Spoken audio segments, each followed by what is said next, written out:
Hey,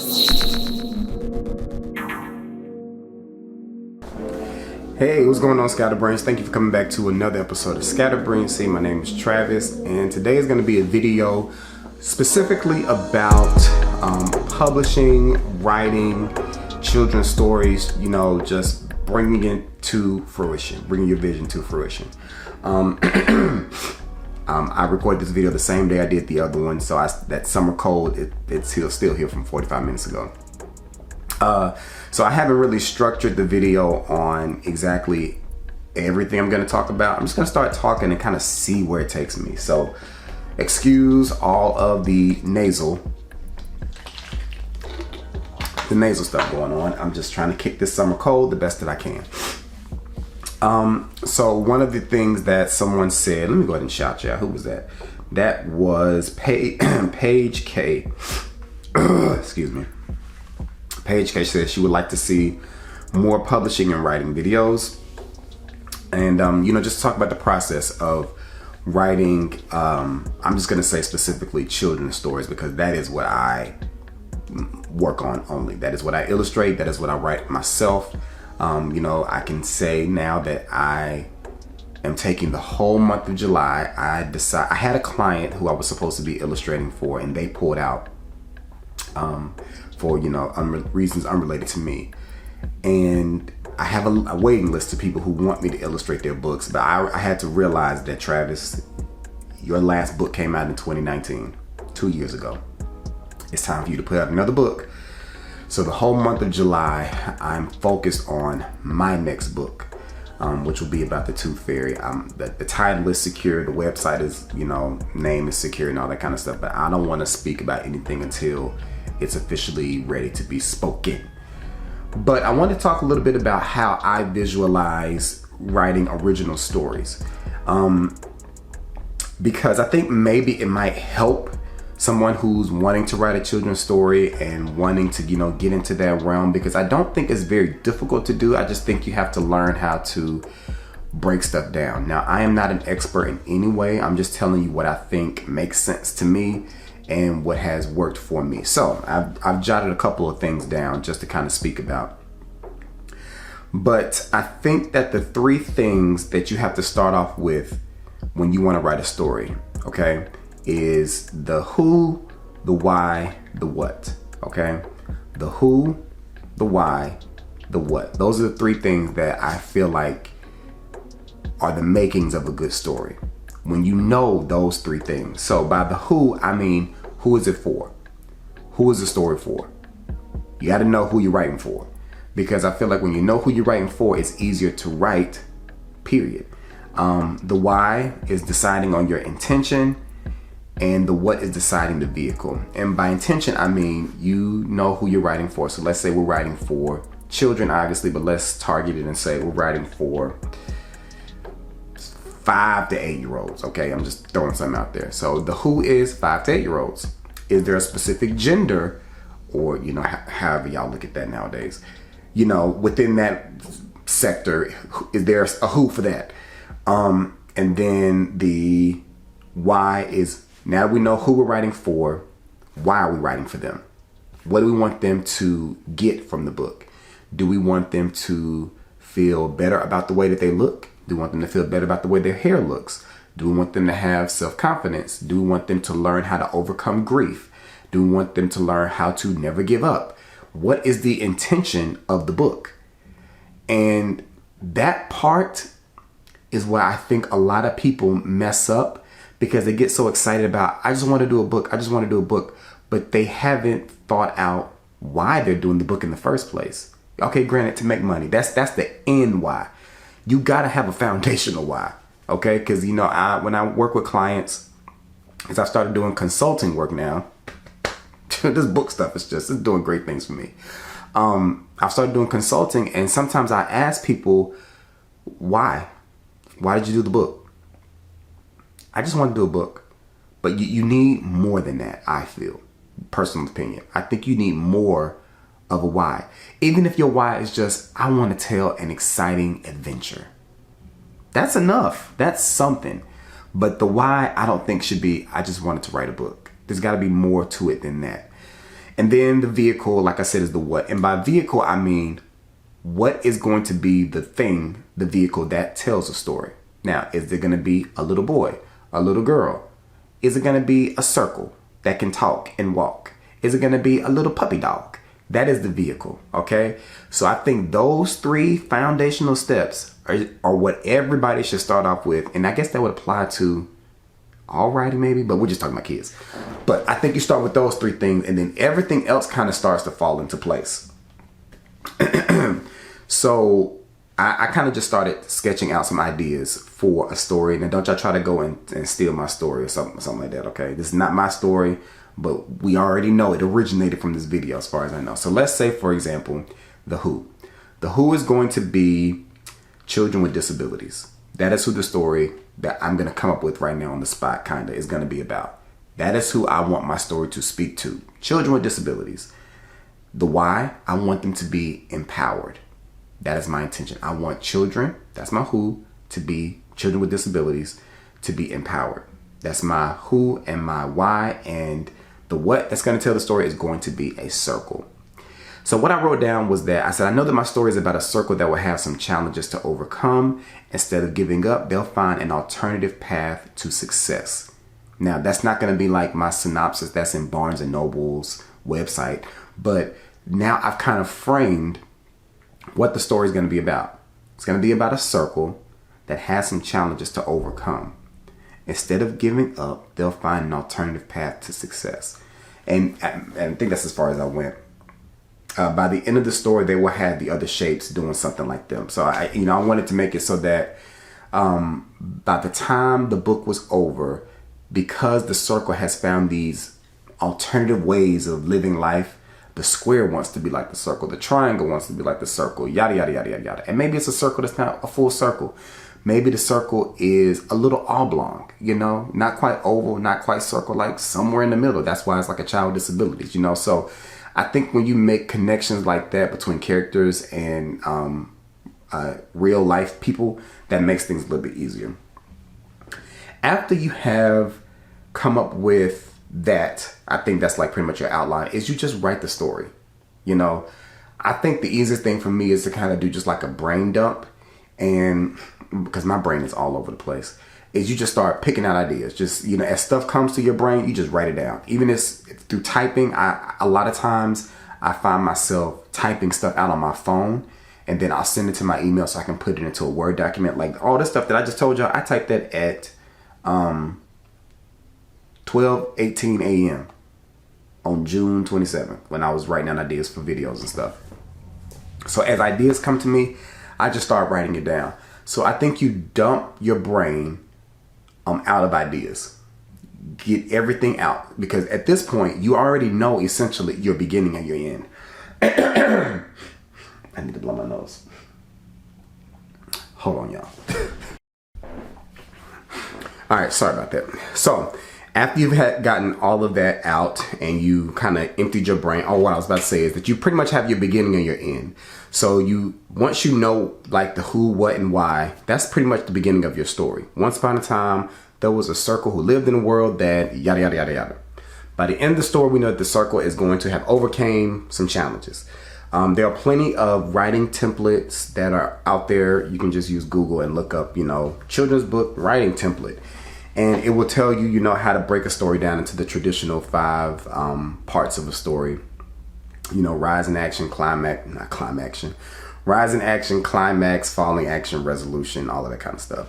And then you start figuring out what is the in-between, like what is the meat and the berries. And if it's difficult for you, use a classic story to help guide you. Think about like the 3 Little Pigs. So, you had 3 little pigs. I guess if we had to break down that same thing that I was talking about, the who, wait, let me make sure I'm not going to say something wrong. So the who it is for, I would say, was children, for 3 Little Pigs. The intention was to tell that hard work is important. I believe that was kind of like the goal of 3 Little Pigs, and the vehicle were the pigs. So in order to prove that hard work was important, we had to show some character not doing hard work and the repercussions of those actions, and how that, what happened. And that was the house of straw and house of sticks. They didn't take no time. They didn't try. The house fell down. But when we saw the house of bricks, there it is. Okay. So you look at the circle story, if that's what we're doing. We need the circle to go through like 3 things before they reach whatever it is, whatever the goal is they're trying to do. And I'm tempted to try to break all this down, but I feel like somebody might try to steal the story, so I ain't gonna do the whole thing.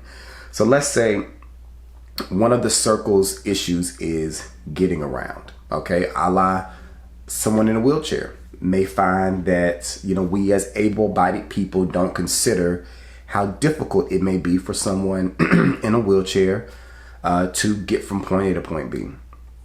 So in the story, we see the circle approach a hole in the ground or something like that. And the circle can't get through the hole because the circle might fall in. So the circle creates another way to get over the hole. Okay, am I making sense? That to me is the easiest way to write a story. Is I think you break it down into the most simplest terms possible, and then you go from there.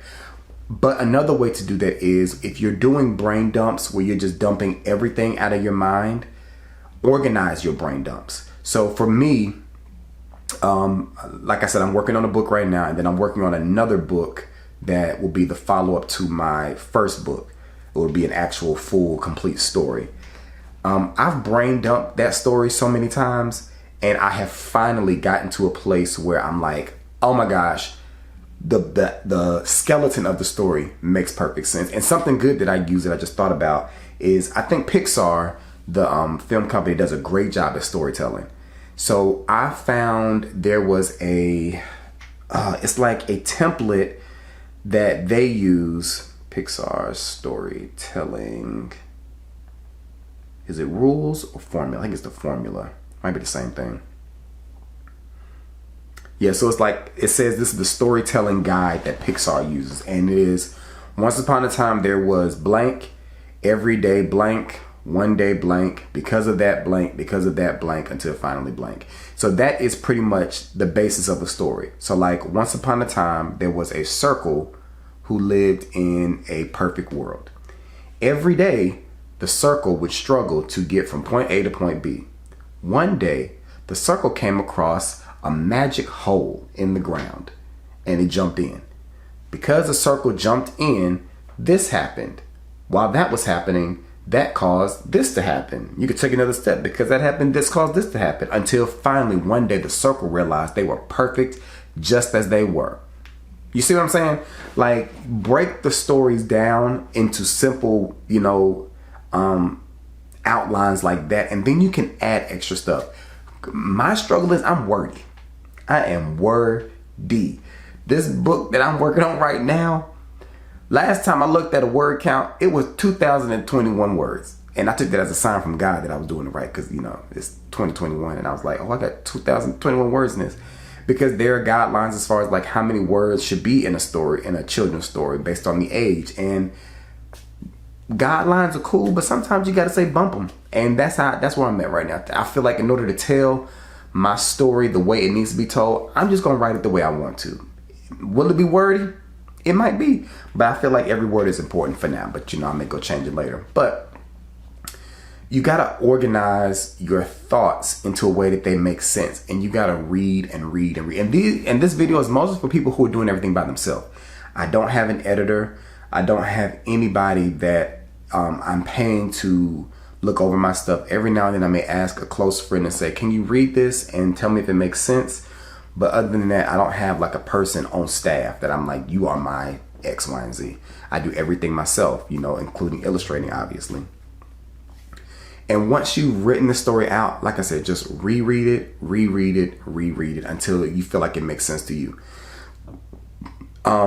For me as an illustrator, by the time people get to me, they've kind of gone through all the steps that I've just told you about. But I give feedback when I'm talking to a potential client, because your story, if it makes sense to you, the other person that I feel like it needs to make sense to is your illustrator. because they're the person who is going to bring it all together. Your words are just your words, and they are important, but your words are really only going to matter most to somebody who can't see illustrations, somebody who might be blind. Okay, just being honest. A blind person is the only person who the words will mean the most to. I hope that doesn't sound real like insensitive or anything, but I hope that makes sense of what I'm trying to say. Like, most of the time when people are seeing a story, they're seeing and hearing. So your words and the illustrations will work together. And if there's ever a moment where somebody's confused or has a question, the illustrations usually are there to kind of fill in the gaps. But if the story doesn't make sense to the illustrator, who's the person who is visualizing the story, then I say you have a problem. For me, there have been many a story that I've gotten for somebody to want me to illustrate, and I'm like, this makes no sense at all. No sense at all. And that could be because they never had anybody else to look at it, or just because they haven't thought everything through. When I write for myself, I try to write with the illustrations in mind, because you don't need to spell out every single thing. Even though I just told you I was wordy. You don't have to spell out every single thing. You know what I mean? Like, I don't need to tell you it was a bright orange day and the sun rose over the tall skyscraper as the skyscraper's windows reflected the blue ocean. Like, I ain't got to tell you all of that. I can just have somebody draw that, or draw it myself. Does that make sense? I'm asking y'all questions that y'all can't respond to. But you want to make sure that your story makes sense to the illustrator, okay? And side note, you want to try to be as original as possible. If you ever find yourself watching a movie and getting inspired and then writing a story exactly after, just kind of question, are you rewriting something you've already seen before, or something you heard, or something you read? Because never mind. It's very easy to end up like rewriting a story that's already been done. I think we all should strive to be original, but there's plenty of stories that have been retold and it's been successful. But as a self-published person, you want to try to be as original as possible. For example, I had a client, a potential client rather, who, in my opinion, just rewrote the Polar Express. You know what I mean? They wrote a story about a train that was going to a place whose name I won't say. At Christmas time, the kids on the train wore pajamas. They drunk hot chocolate. And I'm reading this. I'm like, this is the Polar Express. So you want to try to make sure that your stuff is original, okay? What else could I give you about writing? I feel like that's all I can really tell you about writing, because obviously writing is not my strong place. Illustrating is. But I feel like that's a good amount of information to just always keep in mind when it comes to trying to create something. The first step that anybody, though, can ever take is just to do it. I get messages from people saying, oh, I want to do this, I want to do that. Okay, but you're the only person stopping you. So if there's anybody who happens to be watching this video right now, I hope that I've maybe given you something that'll help you to start your process of writing, and just to get the story out, even if you don't have any plans of publishing it, which is really easy.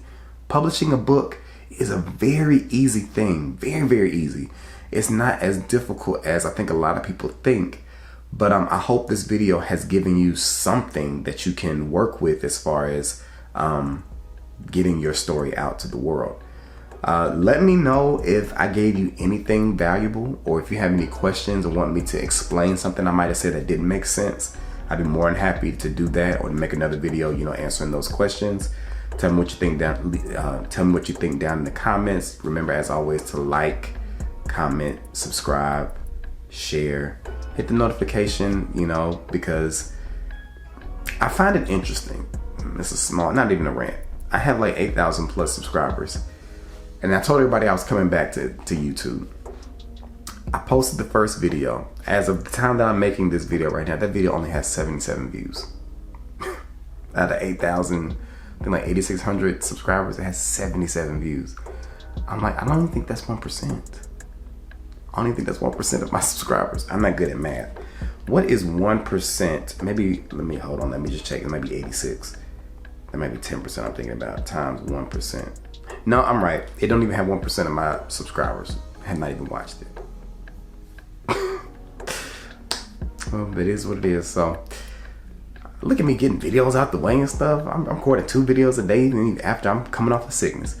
All right, so thank y'all so much for watching this video. You already know what to do, and I'll be talking to y'all soon. Peace.